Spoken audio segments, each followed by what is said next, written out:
SCU football team defeating Sacramento State 35-14. Sacramento State came in to the game number 12 in the country in the FCS rankings, dropped to 20th as the T-Birds now move up as the first team out of the top 25, just outside. So technically number 26 in the country. Meanwhile, South Dakota, another member of the Great West, now moves into the top 25 at number 23 after defending FCS champion Eastern Washington on Saturday 30-17.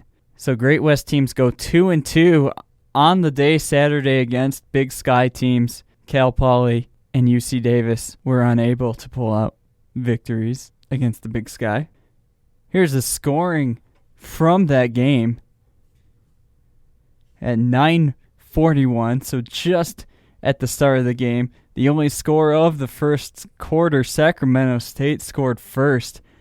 Brian Hilliard on a 2-yard run capped off a 4-play, 44-yard possession for the Hornets. The T-Birds got on the board in the second quarter when Colton Cook delivered on a 27-yard field goal, made it 7-3. T-Birds then took the lead on a Decker Alexander 12-yard rush. Cook with the extra point, capping off a 5-play, 40-yard drive in 1 minute and 46 seconds. T-Birds took a 10-7 lead. However, near the end of the second quarter, Sacramento State took the lead back when Hilliard capped off a long 16-play drive, which had three different fourth down conversions in that drive. They go 80 yards in 6 minutes and 28 seconds to take a 14-10 lead. However, that lead lasted a total of 14 seconds as Austin Menifee took the kickoff in return for 92 yards. And the T-Birds recaptured the lead 17-14, tacked on another field goal before halftime, with actually 1 second left to take a 20-14 lead into the break. And in the second half, it was all T-Birds. Menifee with a 1-yard run, capping off an opening drive, which was 80 yards for the T-Birds. In the second half, Sorensen hit Decker Alexander on the 2-point conversion to make it a 28-14 game. T-Birds tacked on another touchdown in the fourth quarter, late in the fourth quarter to seal it. Decker Alexander 3-yard run. And the T-Birds defeated the Hornets 35-14. And again, you can catch the T-Birds this weekend on Saturday, 6 p.m. at Eccles Coliseum, homecoming game against UTSA, Texas San Antonio. Catch this team now because I believe they are moving into the WAC, or the plans are that UTSA will be in the WAC at some point. But I got a chance after the game to talk to both SCU football head coach Ed Lamb and SCU quarterback Brad Sorensen. We talked about the game, how it was won, and what needed to be done for the T-Birds to succeed later on in the season. Really a battle all through both the first quarters and the kickoff return. I'm not saying they quit after that, but it seemed to take away anything extra they had. It did, sure, yeah. That's I think anytime we're playing on the road, anybody's playing on the road, when you get a big play against you on special teams, it really deflates you. You come in thinking you got to do everything right, and so I wouldn't be surprised if that deflated them. It was a big play, and knockout punches sometimes get other teams staggering. The defense, talk about them, especially in the second half. I thought defense played really well all game. In fact, the one significant drive that Sacramento State had, I'm saying other than where we got our punt block and they had a short field, but the significant drive they had, I think there were at least 3 fourth down conversions. I haven't seen the stats, but in my memory, that's how it was. So I think our defense made them work for what they got all day. Played tremendously. At the start of the game, it looked like the rushing it wasn't clicking all too well, but by the end, you guys started getting rolling, getting touchdowns and everything. Yes. What clicked with the offensive line? I think our offensive line played their way into the game. they start to feel we had a size advantage. I think we had a strength advantage, and they start to feel that as the game's going on.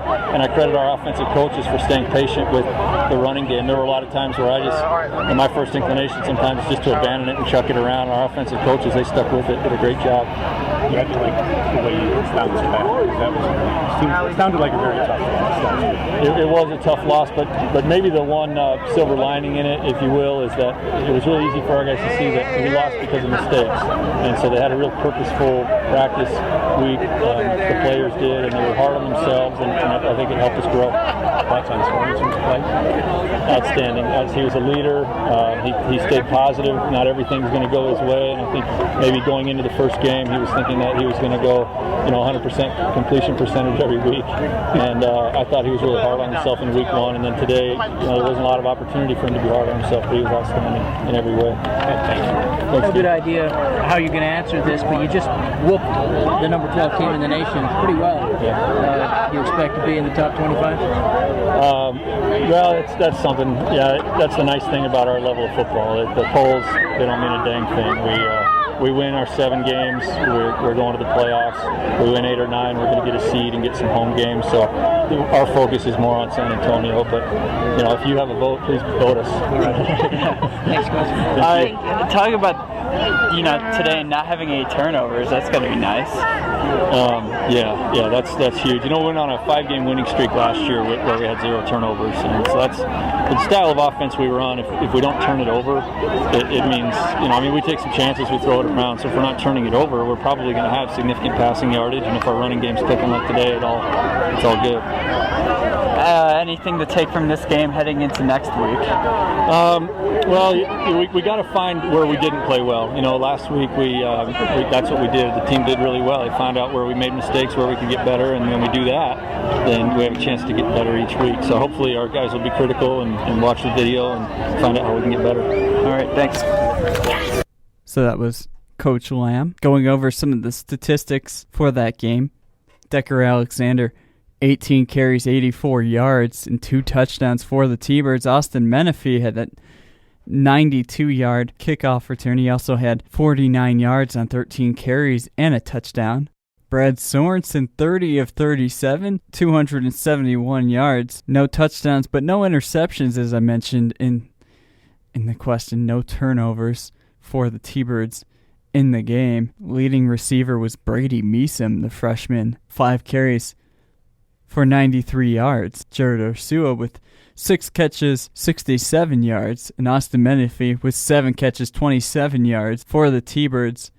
I got a chance to talk to Brad Sorensen after the game too, and this is what he had to say. How big is this win, especially after last week and such a heartbreak after that ending? I think it was just big confidence boost, and everybody knew we had a good team this year. We're going to be good. It's just we didn't show how good we were last week, and this is a big confidence booster for us for the rest of the season. These guys were a good team. They beat Oregon State last week, number 12 team that came in here, and we took it to them. So hopefully that momentum and that confidence can just carry over from week to week. Yeah, no, talk about that. This team last week, Sacramento State that is, goes into Oregon State and beats them, and then you guys just kick their ass today, in lack of a better word. To have a win like this, it's got to be big for the team just to roll on as you guys get into next week, and you have Texas San Antonio. Yeah, they were a good team. We just played a great game, and all the hats off goes to those guys. They came in here and played tough, but when we're playing at our best, we're tough to beat. We've got a good offense and a great defense, and so we just got to keep the momentum going this year. Now, it seemed like a lot of the time today, especially that third quarter, you had to pass to Brady. When you were flushed out of the pocket, you still had enough time to find at least an option downfield. How big is that to have an offensive line like that where you can do that? I couldn't be happier with our offensive line, the way they played today and the way that they always played, Coach really stressed picking up blitzes and protection, and they gave him plenty of time to throw and made it super easy to hit guys open. So Now, what adjustments are you guys looking to make? Every game's obviously you're trying to find something to make strides so you can roll into next week and everything. What's the adjustment you guys will be making this week? I think we still got to clean up on penalties. We had a touchdown, called back on a penalty, and we had in some long situations from penalties, so we just got to keep cleaning up those penalties and keep getting better every day. All right. Thanks, man. Thanks, Carter. That was Brad Sorensen. Moving on to other sports, T-Bird volleyball finishing 1-2 at the UNLV volleyball tournament this past weekend. Losing to UNLV to open things off 3-2. Rebels won that one. But the T-Birds rebounded with a 3-1 victory over Cal State Northridge before falling to Eastern Washington 3-2. T-Birds, again, opening scheduling for the Summit League this week. Check them out on Thursday at the Centrum Arena. 7 o'clock against UMKC, the Kangaroos, coming over from Kansas City, Missouri. And then check out the new Summit League team on Saturday at South Dakota, 1 p.m. Just remember that one, 1 p.m. for volleyball on Saturday, as it'll be a part of the homecoming celebration. And then, of course, the homecoming football game at 6 p.m. T-Bird soccer back in action this week. After a week off, the T-Birds will open Summit League play as well as they travel to Oral Roberts. That one will be a 6 p.m. start. In Tulsa, Oklahoma, check for the updates on Twitter. If you go to twitter.com/SUUjournal or /CWilliamsSUU, you'll find updates from that game. T-Birds will remain in Tulsa for the weekend as they will take on the University of Tulsa on Sunday. And of course, T-Bird cross country looking to extend on what was a fabulous start to the season. They head out to Cal Riverside. Also, the T-Bird golf teams heading out to the Air Force Falcon Invitational Air Force. That's your T-Bird update. You're listening to Power 91 KSUU.